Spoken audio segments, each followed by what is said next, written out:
রসুল আমার ভালোবাসা, রসুল আমার আলো আশা, রসুল আমার প্রেম বিরহের মূল আলোচনা। রসুল আমার কাজে কর্মে অনুপ্রেরণা। আসসালামু আলাইকুম ওয়া রাহমাতুল্লাহি ওয়া বারাকাতুহু।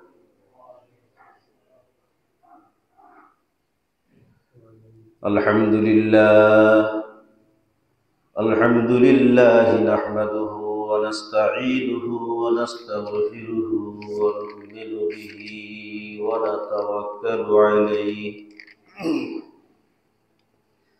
ওয়া না'উযু বিল্লাহি মিন শুরুরি أنفسنا ومن سيئات أعمالنا من يهده الله فلا مضل له ومن يضلله فلا هادي له ونشهد أن لا إله إلا الله وحده لا شريك له ونشهد أن سيدنا ومولانا محمدا عبده ورسوله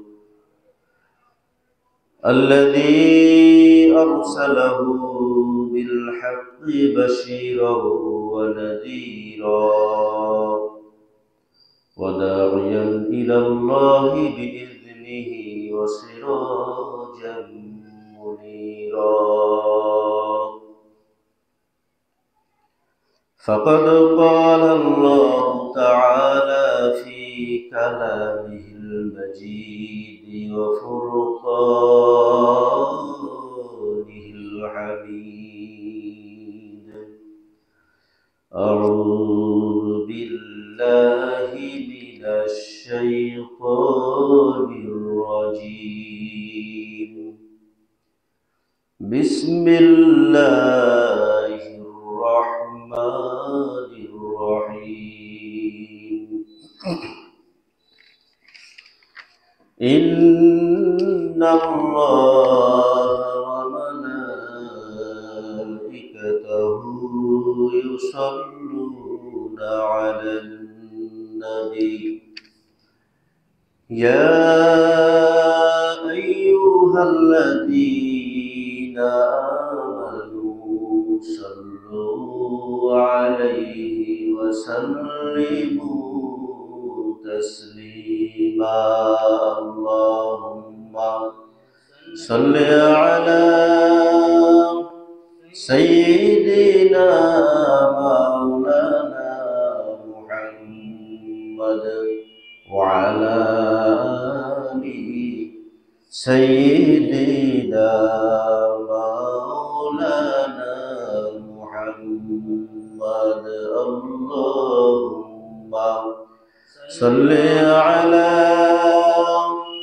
سيدنا مولانا محمد وعلى آله سيدنا مولانا محمد.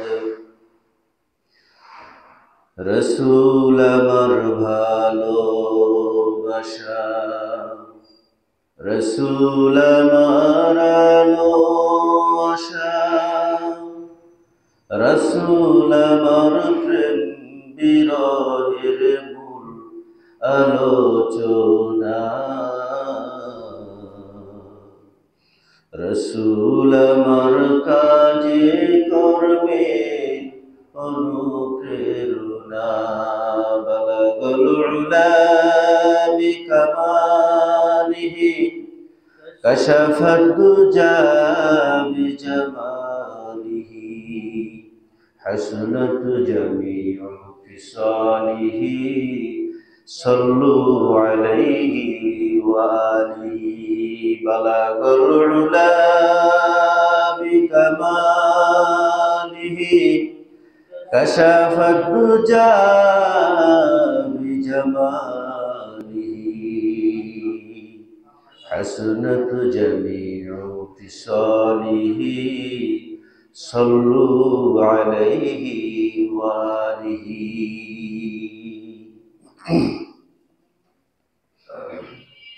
উপস্থিত সম্মানিত দিনদার ইমানদার আমার প্রিয় মুসলমান ভাই ও বাবাজিরা, আমরা আল্লাহ সুবহানাহু ওয়া তাআলার দরবারে শুকরিয়া আদায় করছি যে মহান মুনিব আমাদেরকে পবিত্র জুমার দিনে জুমার নামাজ আদায় করার উদ্দেশ্যে যথাসময় দুনিয়ার সব ধরনের কাজের থেকে ফারিগ হয়ে আল্লাহ পাকের পবিত্র ঘর মসজিদে এসে কুরআন এবং হাদিসের আলোকে কিছু আলোচনা শোনার মতো সুযোগ করে দিয়েছেন।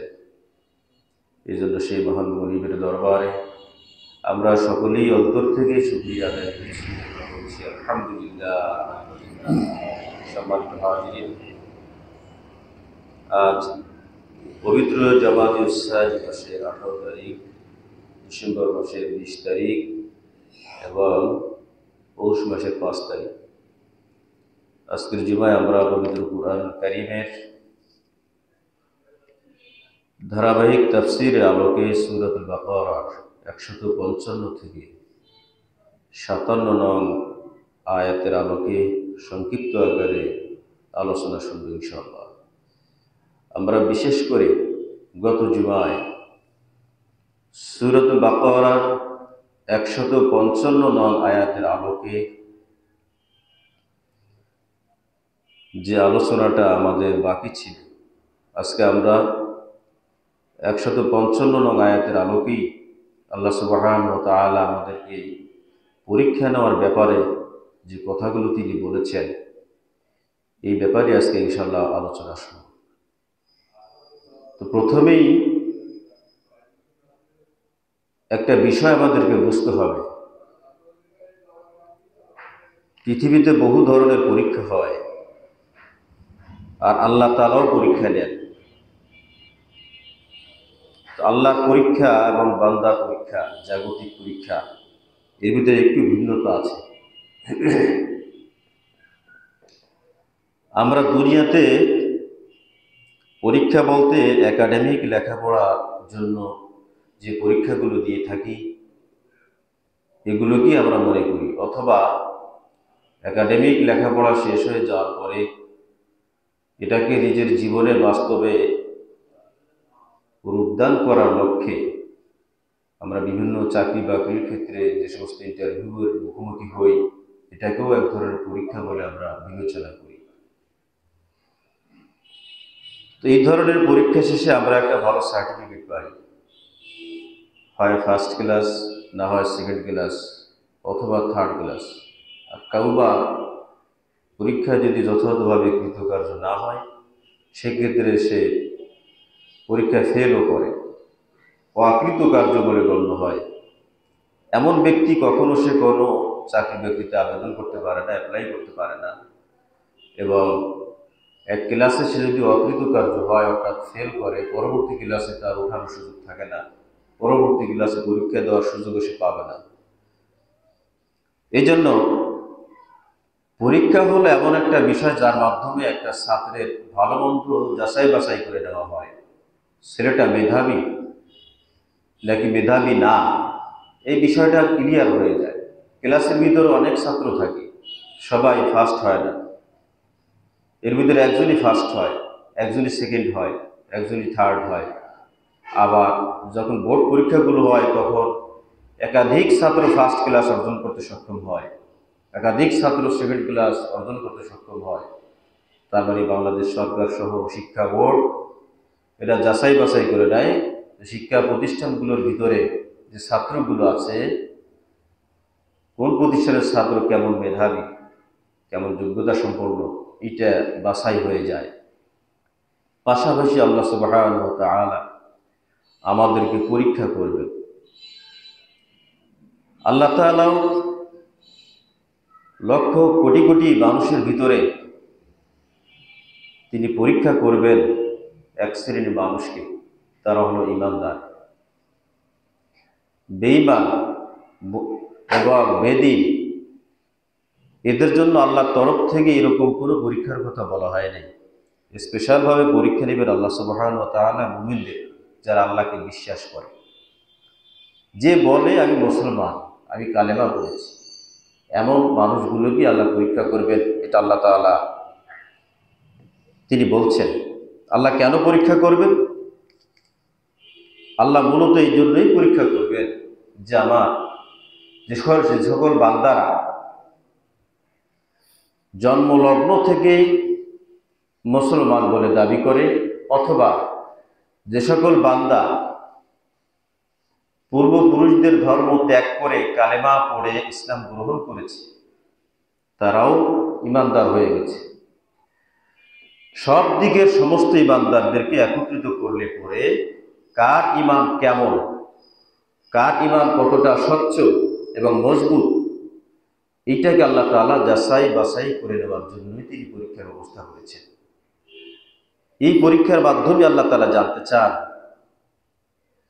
কে আমার সত্যিকার অর্থে আপন, অর্থাৎ আমাকে বিশ্বাস করে।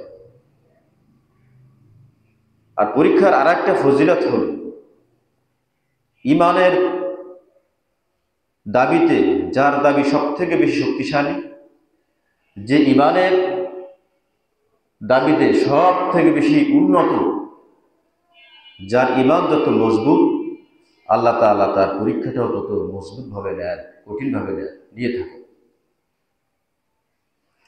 যার ইমান যত দুর্বল, নড়বড়ে, তার পরীক্ষাটাও ঠিক তেমন হয়। আর আল্লাহ তাআলা মুমিনদেরকে পরীক্ষা নেওয়া মানে হলোই যে আল্লাহ চান অমুক ইমানদার বান্দাকে তার আরো কাছে নিতে, আরো প্রিয় করতে, আরো নিকটবর্তী করতে চান। এই জন্য আল্লাহ তাআলা ইমানদারের উপরে পরীক্ষা চাপিয়ে দেন। আল্লাহ চান আমার অমুক জাতিকে, অমুক বান্দাকে আমি আরো বেশি ভালোবাসতে চাই, আমি তাদের উপরে আরো রহমত বর্ষিত করতে চাই। এই জন্য আল্লাহ তাআলা পরীক্ষা করে যাচাই বাছাই করতে চান যে পরীক্ষার ভিতরে যদি তারা টিকে থাকতে পারে, প্রমাণ হয়ে যাবে সত্যিকার অর্থে ইমানদার। আর পরীক্ষার ভিতরে যদি তারা টিকে থাকতে না পারে, তাহলে প্রমাণ হয়ে যাবে এরা মুখে দাবি করেছে আমরা ইমানদার, কিন্তু প্রমাণ হয়ে গেছে কাজের মাধ্যমে, পরীক্ষার মাধ্যমে এরা আসলে ইমানদার না। এই জন্য আমরা চাই প্রকৃত ইমানদার হতে, এবং এই প্রকৃত ইমানদার হওয়ার পথে সামনে যদি আল্লাহর বিধান, এর সামনে যদি ইমানের উপরে টিকে থাকতে গেলে আমাকে আমার মসজিদের সম্মানিত ইমাম, খতিব সহ ধর্মীয় নেতৃবৃন্দ যারা আছে, বড় বড় আলেম যারা আছে, আল্লাহর বিধান যদি এই সমস্ত আলেমদের বিরুদ্ধে চলে যায়, সেক্ষেত্রে আমাদেরকে অবস্থান নিতে হবে আল্লাহর বিধানের পক্ষে। আলেমদের পক্ষে আর অবস্থান নেওয়ার সুযোগ থাকবে না। এটা হলো একটা পরীক্ষা। এরপরে আল্লাহর বিধানের সামনে, একজন ইমানদারের সামনে যখন একদিকে আল্লাহর বিধান, অপরদিকে তার পীরের বিধান, এখন পীরেরটার সাথে আল্লাহটার সাথে সংঘর্ষ বেঁধে গেছে। এখন আমাদের উচিত হবে কি, পীরেরটা মানা নাকি আল্লাহর বিধান মানা? আল্লাহর বিধান মেনে নিতে হবে। এভাবে করে আমি একজন ইমানদার মুসলমান, সমাজের ভিতরে বহু প্রভাবশালী ব্যক্তিবর্গ রয়েছেন যাদের কথায় মানুষ উঠে বসে, যাদের কথায় মানুষ ভয় পায়, যাদের কথায় মানুষ আতঙ্কিত থাকে। এই লোকের কথা না শুনলে বুঝি আমার খবর আছে, এই লোকের কথা না শুনলে বুঝি সমাজে আমার বসবাস করা দুষ্কর হয়ে যাবে। এমন ব্যক্তির কথার সামনে যদি আল্লাহর বিধান এসে দাঁড়ায়, যে আল্লাহর বিধান বলে অমুক ব্যক্তির কথা চলবে না, আল্লাহর বিধানের সাথে মেলে না, এক্ষেত্রে আমরা ওই ব্যক্তি যতই রাঘব বল হোক আর সন্ত্রাস হোক আর ক্ষমতাধারী হোক, আমরা কি সেই রাঘব বল বা ক্ষমতাধারী ব্যক্তির কথা রাখবো নাকি আল্লাহর বিধানের কথা রাখবো? বুঝতেছেন তো? যদি কাবা শরীফের ইমাম হয়, কাবা শরীফের ইমামের কথা আর আল্লাহর বিধানের কথা, আমি একজন ইমামদারের সামনে এসে দাঁড়িয়েছি, কাবা শরীফের ইমামের কথা আল্লাহ গ্রহণ করছেন, আল্লাহর বিধানের সাথে মেলে না, সেক্ষেত্রে আমি কাবার শরীফের বড় হুজুর ইমাম, হারামাইন শরীফের ইমাম সাহেব, তার মর্যাদা কম না পৃথিবীতে? তো তার কথাও যদি কোরআনের সাথে আল্লাহর বিধানের সাথে সংঘর্ষ হয়, তাহলে আমরা কাবা শরীফের ইমামের কথাটা মানবো না আল্লাহর বিধানের কথা মানবো? যেখানে কাবা শরীফের ইমাম সাহেবের কথাও টিকবে না। যদি পিতামাতার কথা সামনে আসে, আমি ইমানদার, একদিকে আল্লাহ বলছে এটা করো, পিতামাতা বলছে এইটা করো, আল্লাহর বিধানের সামনে পিতামাতার কথা মিলে না, আমি কি আল্লাহর বিধানেরটা মানবো না পিতামাতার কথা মানবো? পিতামাতা কষ্ট পেলে তো জাহান্নাম ছাড়া উপায় নেই, এক্ষেত্রে কি করবে? তবু আল্লাহর বিধান মানতে হবে, পিতামাতার কথা মানা যাবে না। স্পষ্ট ভাবে আল্লাহ তাআলা বলেছেন, ওয়াইন জাহাদাকা আলা আন তুশরিকা বি মা লাইসা লাকা বিহি ইলমুন ফালা তুতিহুমা ওয়া সাহিবহুমা ফিদ দুনিয়া মারুফা। যে পৃথিবীতে যদি তোমার পিতামাতা মুশরিক হয়, বেদিনও যদি হয়, তারা যদি তোমাদেরকে দ্বীনের পথে বাধাগ্রস্ত করে, আল্লাহর বিধানের সামনে তারা যদি বাধা হয়ে দাঁড়ায়, তাহলে সেক্ষেত্রে তাদেরকেও তোমরা অনুসরণ করতে পারবে না। ফালা তুতিহুমা, দুজনের কথা বলা হয়েছে, পিতা এবং মাতা, কাউকে অনুসরণ করতে তুমি পারবে না। সেখানে পিতা মাতাকে বাদ দিয়া আল্লাহর বিধানটাকেই তোমাদেরকে গ্রহণ করে নিতে হবে। তবে হ্যাঁ, ওয়াসাহিবহুমা ফিদ দুনিয়া মারুফা, পৃথিবীতে তাদের সাথে তোমরা এমন আচরণ করবা না যে আচরণের কারণে তোমার পিতামাতা তোমার উপরে কষ্ট পায়। ভালো ব্যবহার দিয়া, ভালো আচরণ দিয়া পিতামাতাকে বুঝিয়ে দিবে যে না, তোমরা যেটা বলেছো এটা সঠিক না, আল্লাহ যেটা বলেছে এটাই মানতে হবে। উত্তম আচরণ দিয়ে তাদেরকে বুঝাতে হবে, বেয়াদবি করে নয়। সুতরাং এই যে একটা বড় পরীক্ষা ইমানদারের সামনে, সমাজে অহরহ অন্যায় অপরাধ পাপের কাজ হয়ে থাকে, চোখের সামনে আমরা দেখি, কিন্তু আমরা ইমানের দুর্বলতার কারণে আমরা সাহস পাই না। ওরে আল্লাহ, সমাজের এত বড় লিডার, এত বড় মাতুব্বার, সে সমাজের ভিতরে একটা অন্যায় কাজ করছে প্রকাশ্যে, কিন্তু আমি ইমাম, আমি খতিব, আমি যদি ওখানে যে কথা বলি, আমার তো চাকরি থাকবে তো না, আর খবর আছে।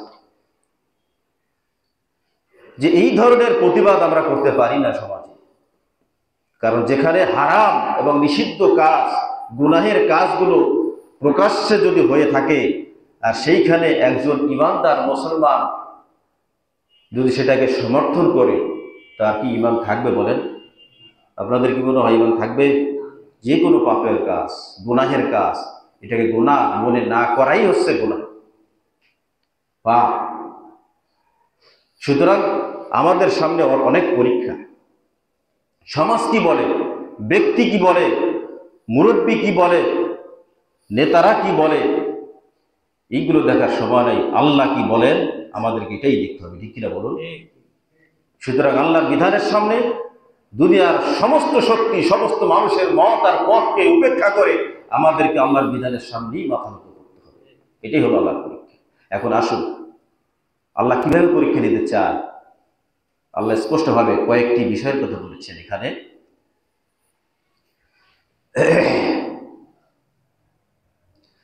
ছয়টি বিষয়ের কথা আল্লাহ পাক বলেছেন। ছয়টি জিনিসের মাধ্যমে আল্লাহ পরীক্ষা নেবেন। এছাড়াও অনেক ব্যবস্থা আছে পরীক্ষা। এখানে স্পেশাল ভাবে আল্লাহ তাআলা সূরা বাকারা 155 নং আয়াতের ভিতরে তিনি বললেন, وَلَنَبْلُوَنَّكُمْ بِشَيْءٍ مِّنَ الْخَوْفِ وَالْجُوعِ وَنَقْصٍ مِّنَ الْأَمْوَالِ وَالْأَنفُسِ وَالثَّمَرَاتِ وَبَشِّرِ الصَّابِرِينَ। আল্লাহ রাব্বুল আলামিন বলেন, আমি অবশ্যই তোমাদের পরীক্ষা করব। তোমরা যারা নিজেদেরকে ঈমানের দাবি করে থাকো, মিনাল খাউফি, ভয় ভীতি দিয়া পরীক্ষা করব, ওয়াল জুই, ক্ষুধা দ্বারা পরীক্ষা করব, ওয়ানাকসিম মিনাল আমওয়াল, সম্পদের ক্ষতির মাধ্যমে তোমাদেরকে পরীক্ষা করব, ওয়াল আনফুসি, তোমাদের জীবন বিনাশের মাধ্যমে পরীক্ষা করব, ওয়াস সামারাত, এবং ফসল ফলাদি ক্ষতি করার মাধ্যমে আমি তোমাদের পরীক্ষা নিব। এই সমস্ত পরীক্ষায় যারা পাশ করবে, টিকে থাকতে পারবে, আল্লাহ রাব্বুল আলামিন বলেন ওয়াবাশশিরিস সাবিরিন, ও নবী আপনি তাদেরকে, পরীক্ষায় উত্তীর্ণ ইমানদার বান্দাদেরকে আপনি জান্নাতের সুসংবাদ দিয়ে দিন। সুবহানাল্লাহ। তাহলে কয়টা বিষয়? 6টা বিষয় আল্লাহ পরীক্ষা করবে। পরীক্ষা সেই ইসলামের সূচনা লগ্ন থেকে শুরু হয়েছে, বন্ধ হয়ে যায়নি, এখনো পরীক্ষা চলমান। কিয়ামত পর্যন্ত যারা ঈমানদার বলে নিজেদেরকে দাবি করবে, তাদের উপরে এই 6টি বিষয়ের পরীক্ষা একটার পর একটা লেগেই থাকবে। পরীক্ষা কিন্তু বন্ধ হবে না। এই জন্য প্রথমেই আল্লাহ সুবহানাহু ওয়া তাআলা বললেন মিনাল খৌফি, তথা ভয় দ্বারা পরীক্ষা করবে। ভয় দ্বারা কিভাবে পরীক্ষা করবে? আমি গত জুমায় বলেছি, ভয় হলো যারা ঈমানদার তাদের অন্তরের ভিতরে জালেমের পক্ষ থেকে ঈমানদারের উপরে জুলুম আর নির্যাতনের, গুম এবং খুনের, সামাজিকভাবে বিভিন্ন অত্যাচার, নির্যাতন এবং বিভিন্ন ধরনের ক্ষতির সম্মুখীন হওয়া লাগতে পারে জালেম শাসক অথবা কোনো অত্যাচারী মুখোমুখি বা তার ক্ষমতার সামনে। ঈমানদারের অন্তরের ভিতরে এরকম একটা ভয় কাজ করবে। আমি ঈমানদার, প্রকাশ্যে সমাজের ভিতরে আপনি তৎকালীন সময়, আইয়ামে জাহিলিয়াতের সময়, নতুন নতুন যে সাহাবীরা ঈমান এনেছিল, প্রথমে কিন্তু গরিব শ্রেণীর যারা, তারাই সর্বপ্রথম কালেমা পড়ে ঈমান এনেছিল। আর গরিব যারা, তারা কেউ ছিল কৃতদাস, কেউ ছিল মানুষের রাখাল, কেউ ছিল এত অভাবী যে নিজেদের পেটে খাবার যুক্ত না। এই ধরনের অনেক সাহাবীরা প্রথমেই ঈমান এনেছিল এবং ঈমান আনার অপরাধে তাদের উপরে অসংখ্য জুলুম আর নির্যাতন চালানো হয়েছে, যেগুলো আসলে এই অল্প সময় বলে বোঝানো সম্ভব নয়। আপনারা শুনেছেন, জানেন, আপনারা অনেকেই অনেক ঘটনা জানেন।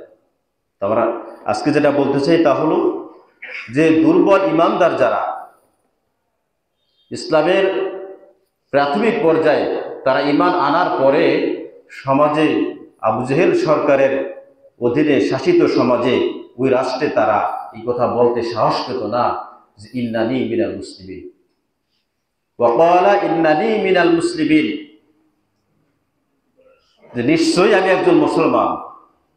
এই কথাটা বলার তারা সাহস পেত না, ভয়ের কারণে। কারণ ওই যে ভয়, যদি বলে ফেলি যে আমি ঈমানদার, আমি কালেমা পড়েছি, না জানি আমার জানটা চলে যাবে, না হয় পরিবারের উপরে হামলা হবে, না হয় আমার সহায় সম্পত্তি সব চলে যাবে। এই ভয়ের কারণে চুপি চুপি রাসূলও গোপনে দাওয়াত দিতেন, সাহাবীরাও গোপনে কালেমা পড়তেন। এভাবে করে তারা ঈমান আনার কারণে তারা জালেমের কর্তৃক জুলুম আর নির্যাতনের ভয়ে তারা থাকত। সেই যে শুরু হয়েছে জালেম কর্তৃক নির্যাতন, অত্যাচার ঈমানদারের উপরে, বলেন তো এখনো পর্যন্ত এই অত্যাচার আর জুলুম নির্যাতন বন্ধ হয়েছে না চলমান আছে? এটা কি শুধু সেই সময় মক্কার জন্য, কুরাইশ বংশে যারা ছিল ঈমানদার হয়েছে মদিনায় তাদের জন্য, নাকি পৃথিবীতে এখনো চলমান সব জায়গায়? অর্থাৎ পৃথিবীর বুকে যেখানেই ঈমানদার আছে, মুসলমান আছে, সেখানেই জালেম কর্তৃক অত্যাচার এবং জুলুম আছে কি নাই? এটা চলমান, চলতেই থাকবে। যার কারণে আমরা দেখেছি, আপনারা কষ্ট নেবেন না, তাফসীরের আলোকে কথা বলতে গেলে সমসাময়িক বিষয়গুলো মিলে যায়। আমরা দেখেছি বিগত অনেকগুলো বছর এদেশেও যারা ইসলামী আন্দোলনের কর্মী, যারা ইসলামের দাওয়াত দিয়ে মানুষকে দিন বুঝাতে চায়, দেশে ইসলামী রাষ্ট্র প্রতিষ্ঠা করার জন্য যারা আন্দোলন এবং সংগ্রামের লড়াই যারা নিজেদেরকে আত্মনিয়োজিত করেছিল দীর্ঘ 15 থেকে 17 বছর, প্রকাশ্যে বলতে পারে নাই আমি একজন ইসলামী আন্দোলনের কর্মী। ঠিক কিনা বলুন? প্রকাশ্যে বলে নাই, প্রকাশ্যে কথা বলতে পারে নাই। যদি খবর পেয়েছে অমুক লোক একজন ইসলামী আন্দোলনের কর্মী, রাতের আধারে ঘুম থেকে তুলে নিয়ে বলেছে এটা বোমা হামলা করেছে, ককটেল বিস্ফোরণরত অবস্থায় হাতে ককটেল সহ বোমা সহ তাকে গ্রেফতার করা হয়েছে। এরকম নজির আছে কি নাই? ইসলামী আন্দোলনের কর্মী হওয়ার অপরাধে অসংখ্য ইসলামী আন্দোলনের কর্মীকে গুম আর খুন করা হয়েছে, যার ঠিকানা নাম পরিচয় আজও পর্যন্ত অজানা। ঠিক কিনা বলুন? এই যে একটা ভয় মানুষের ভিতরে ঢুকিয়ে দেওয়া হয়েছিল, যারা এমন একটা পরিবেশ হয়ে গিয়েছিল যে মাথায় টুপি থাকলেও মানুষ ভয় পাইত, মুখে দাঁড়িয়ে রাখলেও ভয় পাইত। আমাকেও অনেক মানুষ বলেছে যে হুজুর টুপি পাল্টা, পোশাক পাল্টা, কখন না জানি বিপদে পড়বেন। আমি নিজে অনেক ভুক্তভোগী হয়েছি। কি দোষ, কি অপরাধ? কোরআনের কথা বলি, মানুষকে ইসলামের কথা বলি, এছাড়া আর কোনো অপরাধ ছিল?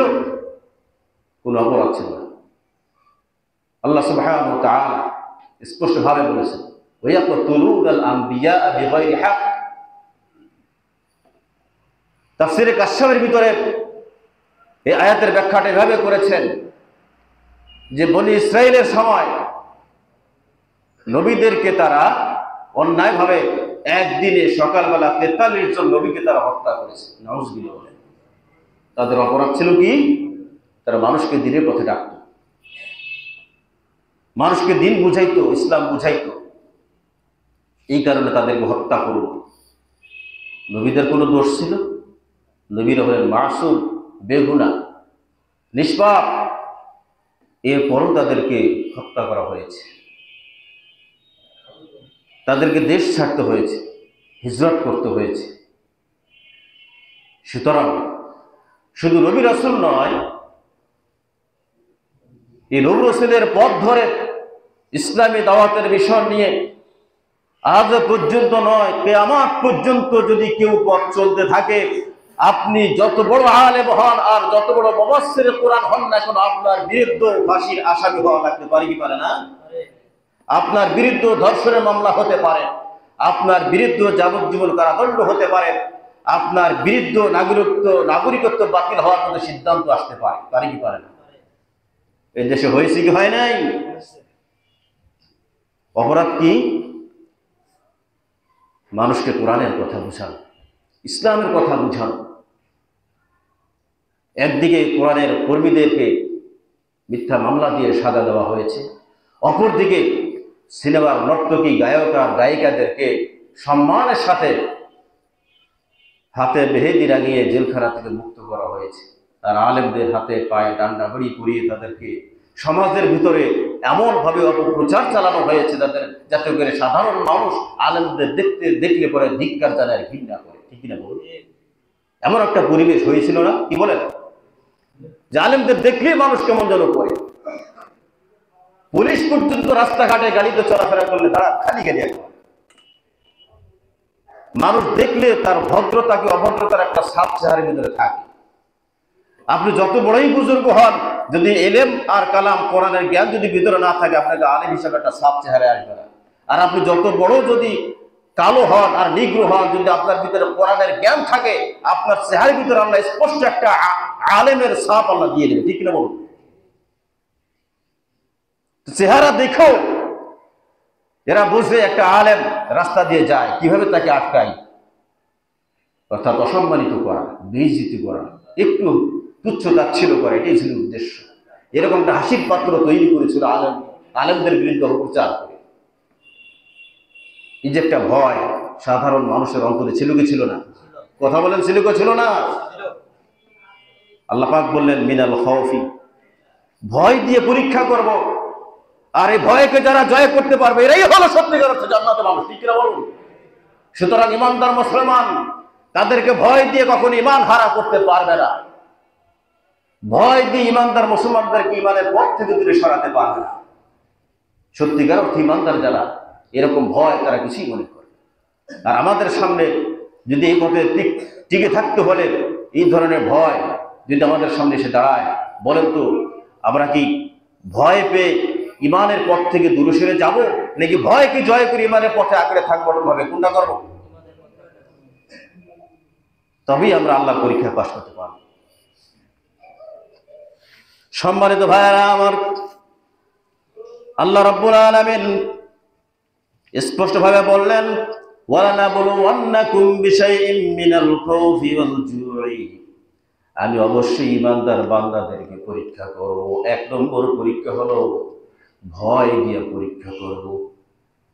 ইমান আনার পরে, ইসলামী আন্দোলনের কর্মী হওয়ার পরে আসলেই সে টিকে থাকতে পারে কিনা একটু ভয় দেওয়া হবে, একটু হুমকি দেওয়া হবে, একটু বলা হবে, তোমাকে দেখে নেওয়া হবে, তোমার ব্যবসা বাণিজ্য দেখে নেওয়া হবে, তোমার ছেলে মেয়েদেরকে দেখে নেওয়া হবে, তোমার বাড়িতে কি আছে এটা দেখে নেওয়া হবে। এই ধরনের জাগতিক হুমকি ধমকি দিয়া যারা ইসলামী আন্দোলনের কর্মী হয়ে গেছে তাদেরকে পরীক্ষা নেবেন আল্লাহ তাআলা বাতিল শক্তির মাধ্যমে, জালেমের হুমকি আর ভয় দ্বারা। বলেন তো আমরা কি ভয়ের সামনে ইমানটা বিক্রি করে দেব? বিক্রি করবেন? কথা বলুন, ইমান বিক্রি করবেন? এখন আমাদের সব থেকে বড় পরীক্ষার সামনে। আমরা অনেকেই যারা ইসলামী আন্দোলনের কর্মী হয়েছি, ইসলামের ছায়া চলে এসেছি, বুঝেছি যে এই ছাড়া কোনো পথ নাই, ইসলাম ছাড়া কোনো উপায় নাই, মুক্তির পথ হলো কোরআনের পথ, এরা এই পথেই রয়েছে সমস্ত মুক্তি। এটা যারা বুঝেছি, এই পথে যারা আমরা এসেছি, আঁকড়ে ধরেছি, আমরা ওয়াদা করি, সিদ্ধান্ত নিয়ে জীবনে যা হয় হোক, অন্তত আল্লাহ কবুল করেছে যখন এই পথ থেকে আমরা পিছিয়ে সরে যাবো না, ঠিক না বলুন? 2 নম্বর পরীক্ষা হলো ওয়াল জুই, যা ইমানদার হয়ে যাবে তাদেরকে আল্লাহ রাব্বুল আলামিন মাঝে মাঝে ক্ষুধা দিয়া পরীক্ষা করবেন। রাসূল কারীম সাল্লাল্লাহু আলাইহি ওয়াসাল্লাম সহ জান্নাতের সুসংবাদ প্রাপ্ত সাহাবীরা সহ এই ইসলামের কাজ করার কারণে, ঈমান আনার অপরাধে তারা পর্যন্ত ক্ষুধার যন্ত্রণা থেকে তারাও রেহাই পায় নাই। নবীজি নিজেও পেটে পাথর বেঁধেছেন, সাহাবীরাও পেটে পাথর বেঁধেছেন। ক্ষুধার যন্ত্রণায় তারা ঘর থেকে বের হয়ে মসজিদে এসেছেন। অসংখ্য নজির রয়েছে।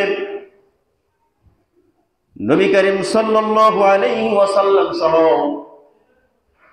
শিয়া আবি তালিবের যে জেলখানায় 3টি বছর তারা ছিলেন, আমি বলেছি কয়েক জুমা আগে আলোচনাটা আমি করেছি। 53 জন নিরীহ নিরপরাধ মানুষদেরকে মুসলমান হওয়ার অপরাধে, মুহাম্মদ সাল্লাল্লাহু আলাইহি সাল্লামের অনুসারী হওয়ার অপরাধে তাদেরকে জেলখানায় 3টা বছর কষ্ট দিয়েছে। খাবার দিয়েছিল, পানি দিয়েছিল। 53 জন মানুষের কোনো অপরাধ ছিল না, তারাও জানেন। এত বড় ক্ষুধার যন্ত্রণা তাদেরকে দেওয়া হয়েছিল। জেলখানার ভিতরে দুগ্ধপোষ্য বাচ্চা তার মায়ের বুকের দুধ শুকিয়ে গিয়েছে, পানি খেতে পারে না। আমি বলেছিলাম বাচ্চাকে বাঁচানোর জন্য মা হয়ে বাচ্চার বুকের ভিতরে নিজের জিহ্বাটা দিয়া, নিজের ঠোঁটটা দিয়া চুষাইয়া চুষাইয়া বাচ্চাটাকে বাঁচানোর চেষ্টা করেছি। কিভাবে নিজের কলিজার টুকরাকে বাঁচানো যায় বলেন তো? এমন পরিস্থিতি কেন হলো? শুধুমাত্র তারা ইমানদার হয়েছে বলে, তারা মুসলমান হয়েছে বলে। যদি তারা ইমান না আনতো, মুসলমান না হতো, তাহলে তাদের উপরে এই নির্যাতন নেমে আসতো না, ক্ষুধার যন্ত্রণা ভোগ করতে হতো না। বিশ্বনবীর মতো মানুষ যদি আল্লাহকে বলতেন, আল্লাহ এখানে জেলখানার ভিতরে তুমি জান্নাত থেকে বনি ইসরাইলের কওমের মানুষদেরকে যেভাবে তুমি মান্না সালওয়া দিয়েছো, তুমি আমাকেও সেই ব্যবস্থা করো, বলেন তো? যদি বলতো, ব্যবস্থা হতে কি হতো না? হতো কি হতো না? পরীক্ষা দিয়েছেন আমাদেরকে বোঝানোর জন্য। ও দুনিয়ার মুসলমান, শুনে রাখো, এইভাবে করে কিয়ামত পর্যন্ত তোমাদের উপরে পরীক্ষা আসবে। ক্ষুধার যন্ত্রণা দেওয়া হবে, জেলের ভিতরে ঢুকানো হবে, খাবার দেওয়া হবে না, পানি দেওয়া হবে না। এই যে ক্ষুধার যন্ত্রণা তোমাদেরকে দেওয়া হবে, বিধবায় তোমরা কি ইমান থেকে দূরে সরে যাবে? তোমরা চেয়ে চেয়ে দেখো, আমরা 53 জন মানুষের কোনো দোষ নাই, আমরা ক্ষুধার যন্ত্রণায় গাছের পাতা চিবিয়ে চিবিয়ে খেয়েছি, চামড়া খেয়েছি, গাছের পাতা খেয়েছি, কিন্তু ক্ষুধাকে জয় করে আমরা 53 জন মানুষ ইসলামের উপরে, ইমানের উপরে অবিচল ছিলাম। এক মুহূর্তের জন্য আমরা ইমান হারা হই নাই। সুতরাং কিয়ামত পর্যন্ত ইমানদার যারা হবে তাদেরকে আল্লাহ রাব্বুল আলামিন ধাপে ধাপে ক্ষুধার যন্ত্রণা দিয়ে পরীক্ষা করতে পারে কি পারে না? আমরা তো সহজেই বলি অমুক ইমানদার নামাজি, আর আল্লাহ 5 ওয়াক্ত নামাজ পড়ে, কপালে দাগ হয়ে গেছে, তাহাজ্জুদ নামাজ, ওর বড় অভাব কাটি, ওর এত অভাব, এত অভাব, অভাবই মোটে কাটে না। আমরা তাদেরকে তিরস্কার করি, ঠিক কিনা বলুন? কিন্তু ইমান যার যত মজবুত, আল্লাহ পাকের পক্ষ থেকে তার উপরে এই ধরনের পরীক্ষা আসবে কি আসবে না? আপনি ইমানদার নামাজি, আপনার উপরে অভাব আসে নাই, ক্ষুধার যন্ত্রণা আসে নাই, বুঝতে হবে যার ক্ষুধা আছে ইমানদার মানুষের, তার মতো ইমান আপনার হয় নাই, ঠিক কিনা বলুন? এজন্য ইমানদার বিপদে পড়লে তিরস্কার করবেন না, বুঝে নেবেন যে এর উপর আল্লাহর পরীক্ষা চলছে, একে আল্লাহ আরো ভালোবাসতে চান, একে আল্লাহ আরো মর্যাদাবান করতে চান। উচিত হবে তাদের পাশে দাঁড়ান। ক্ষুধার যন্ত্রণা কাকে বলে? চেয়ে দেখেন ফিলিস্তিনের মানুষের দিকে, চেয়ে দেখেন সিরিয়ার মানুষের দিকে, একটু খাবারের জন্য হাজার হাজার মানুষ লাইন দিয়ে দাঁড়িয়ে যায়। ছোট ছোট বাচ্চারা হারে দেখলে কলিজায় সহ্য হয় না, খাবার কাকে রেখে কাকে দেবে। এতগুলো মানুষ ক্ষুধার যন্ত্রণায় কাতর হয়ে গেছে, পানি পর্যন্ত তারা খেতে পারে না। সম্প্রতি ঘটনাগুলো আপনারা দেখেন, 1500 বছর আগে যাওয়ার দরকার নাই। বলেন তো ফিলিস্তিনের মানুষের, ক্ষুধার্ত মানুষগুলোর অপরাধ কি? অপরাধ কি? তারা ইমানদার। তাদের অপরাধ কি? তারা ইমানদার, তারা মুসলমান। তারা যদি মুসলমান না হতো তাহলে তাদের উপরে এই ক্ষুধা নেমে আসতো? সম্মানিত ভাইয়েরা আমার, মসজিদে নববীতে অসংখ্য সাহাবী দুর্ভিক্ষের কারণে ক্ষুধার্ত অবস্থায়, খাবার নাই, ঘরের ভিতরে কারো, নবীজি বসে সাহাবীদেরকে নিয়ে কথা বলছেন।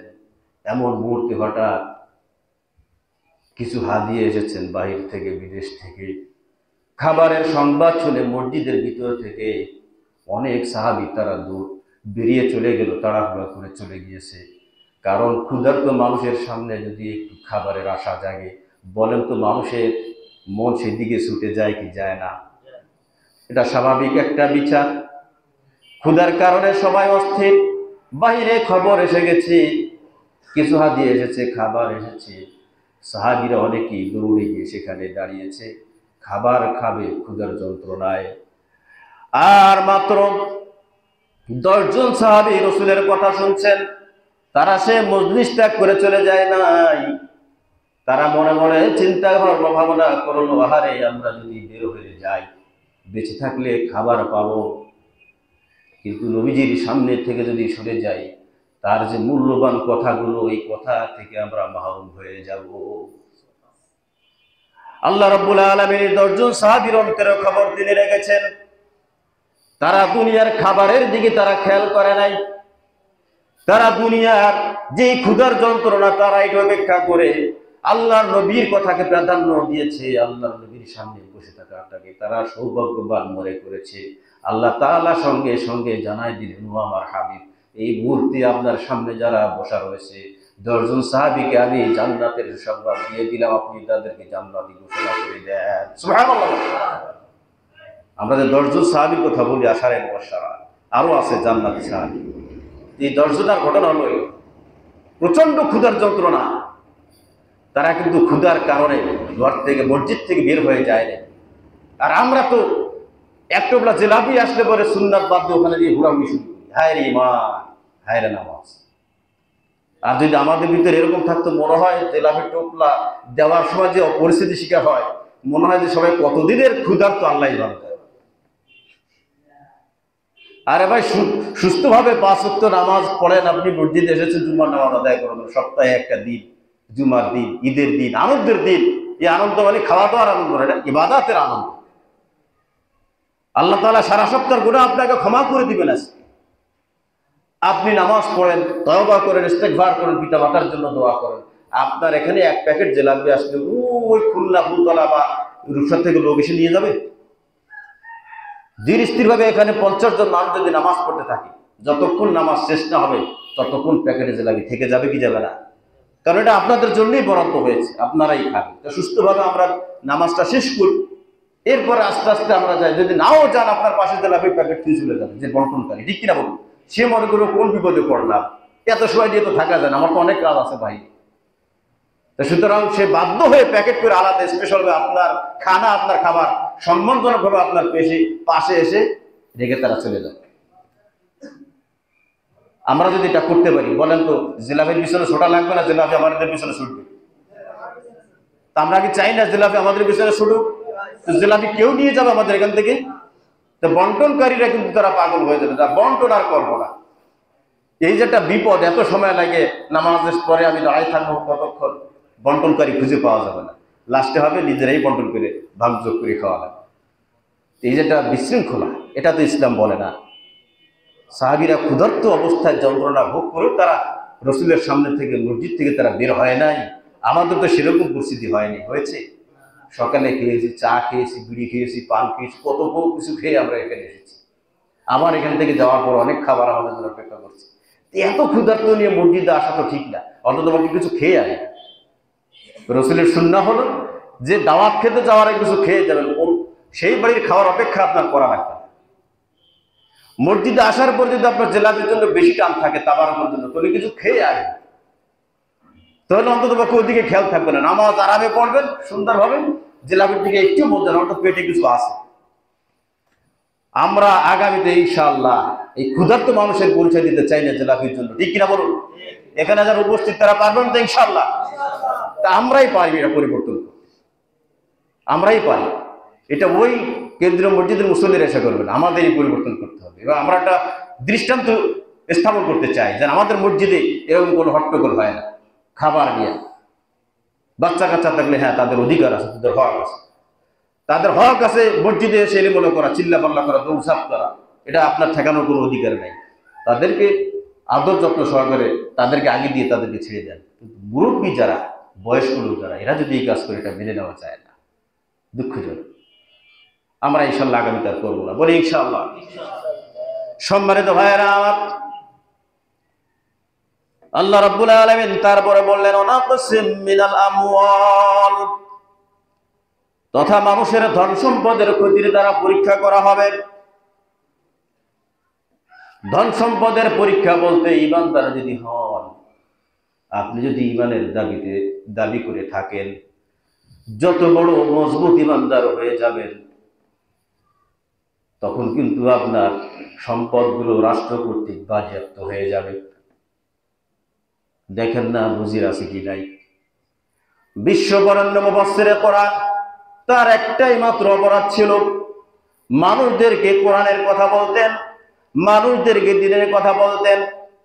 এই যে প্রমাণ হয়ে যাচ্ছে তাদের মাধ্যমে, রায়ের মাধ্যমে প্রমাণ হয়ে যাচ্ছে। গতকাল আমি রায় দেখলাম যে সমস্ত মানুষদেরকে ধরে ধরে ইসলামী আন্দোলনের অগ্রণী নেতাগুলোদেরকে ধরে ধরে যাদেরকে ফাঁসিতে ঝুলানো হয়েছে, গতকাল দেখলাম আদালত রায় দিয়েছে তারা নির্দোষ, তাদের মৃত্যুদণ্ড বাতিল ঘোষণা করেছে। আল্লাহু আকবার বলেন। মুফাসসিরে কোরআন, তাকে অন্যায়ভাবে জেলখানায় ভিতরে রাখা হয়েছিল। তার কারণে আমরা বলেছি হুজুরের যদি দোষ না থাকে কেন তার এটা হলো? আরে ভাই, হুজুরের দোষ নয়, আপনার ইমানের দোষ ছিল। আজকে আমাদের সামনে পরিষ্কার হয়ে গেছে, তাকে হাজারো অপরাধ দিয়া, মিথ্যা মামলা দিয়া, ধর্ষণের আসামে বানাইয়াও তার জনপ্রিয়তা কমানো যায় না, ঠিক কিনা বলুন? আর আপনি 15 বছর শাসন করেও, রাষ্ট্রীয় ক্ষমতা ভোগ করার পরেও আপনাকে দেশ ছেড়ে কাপুরুষের মতো পালাতে বাধ্য হয়েছেন, কিন্তু আপনার নাম যারাই নাই তারা গালি সহ করে নাই, ঠিক কিনা বলেন? ভালো একজন ভদ্র মানুষকে যদি আপনি বলেন স্বৈরাচার, আপনি অমুক দলের মানুষ, দেখবেন লোক এমন ভাবে কিছু হয়ে যায়, তুই আমাকে এই কথা কেন বললি? আপনি এত ভালো মানুষ, আপনি যা করেছেন বিপরীতই তাই পেয়েছেন। আপনি নিরপরাধ মানুষদেরকে ইমানের কর্মী হওয়ার কারণে, ইমানের দাবিতে মজবুত ভূমিকা পালন করার কারণে আপনি তাকে মিথ্যা মামলায় রায় দিয়েছেন, আর আল্লাহ আপনাকে দুনিয়ার থেকে সাজা দিয়ে ন্যাক্কারজনকভাবে অপমানিত করে বেইজ্জত করে দেশ থেকে পালাতে বাধ্য করেছে। ঠিক কেমন ইতিহাস সাক্ষী, দূরে যেতে হবে না। আপনার ব্যবসা প্রতিষ্ঠান ধ্বংস করে দিতে পারে, আপনার জমি জমাগুলো নিয়ে নিতে পারে। অসংখ্য মানুষ আমি দেখেছি, হুজুর বাড়িতে যেতে পারি না, আমার অনেক সম্পত্তি মানুষগুলো ভোগ দখল করে খায়, আমি হাতে পাই না, বিচার সালিশ করতে পারি না। আহারে, ধৈর্য আল্লাহ কোনোদিন দিন ঘুরাইয়া যায়, আমার সম্পদগুলো আমি আবার হাতে পেয়ে যাব। ঠিকই আমরা দেখেছি অনেক জায়গায় অধিকার হারা, অধিকার বঞ্চিত মানুষগুলো তারা তাদের সম্পদগুলো আবার হাতে ফিরে পেয়েছে। ঠিক কিনা বলুন? এই পরীক্ষা আসবে, সুতরাং আমাদের ভয় পাওয়ার কোনো কারণ নাই। ঠিক কিনা বলুন? তারপরে আল্লাহ পাক বলছেন আরো দুইটা পরীক্ষার কথা এখানে রয়েছে, আমি আজকে আর আগাবো না, আগামী জুমায় ইনশাল্লাহ বলবো। অসুবিধা হবে না তো? আগামী জুমায় ইনশাল্লাহ বলবো। বলেন ইনশাল্লাহ। যে চারটা পরীক্ষার কথা বললাম, ভয়, ক্ষুধা এবং সম্পদ। আপনার ইমান যদি মজবুত হয়, আপনার ইমান যত মজবুত হবে, এই বিষয়গুলো দ্বারা আপনাকে আল্লাহ পাক তত কঠিনভাবে পরীক্ষা নেবেন। সুতরাং আমরা যারা ইমান এনেছি, আমরা যারা কালেমা পড়েছি, অথবা ইমানদার হয়েও যারা জুলুম অথবা জালেম অথবা তাগুতি শক্তির পিছনে আমরা ছিলাম, এখন যারা আমরা ইসলামের অনুসারী হয়েছি, ইসলামের কর্মী হয়েছি, এখন আমাদের সামনে কিছু ভয় আসবে। এই ধরনের সব ভয়, হুমকি ধমকি আসবে, কিন্তু এগুলো আসলেও আমরা সব কিছু উপেক্ষা করে আমরা ইসলামের পথে টিকে থাকতে চাই। ঠিক কিনা বলুন? আমরা মৃত্যুর আগ পর্যন্ত যখন ইসলামের ছায়াতলে এসেছি, আমরা চাই দেশে কোরআনের রাজ কায়েম হওয়ার আগ পর্যন্ত আমরা ইসলামের পথ থেকে এক মুহূর্ত আমরা সরে যাব না। ঠিক কিনা? আল্লাহ পাক আমাদের এই দেশটাকে কোরআনের রাজ হিসেবে কায়েম করুন। আমিন। ওয়া আখিরু দাওয়ানা আলহামদুলিল্লাহি রাব্বিল আলামিন।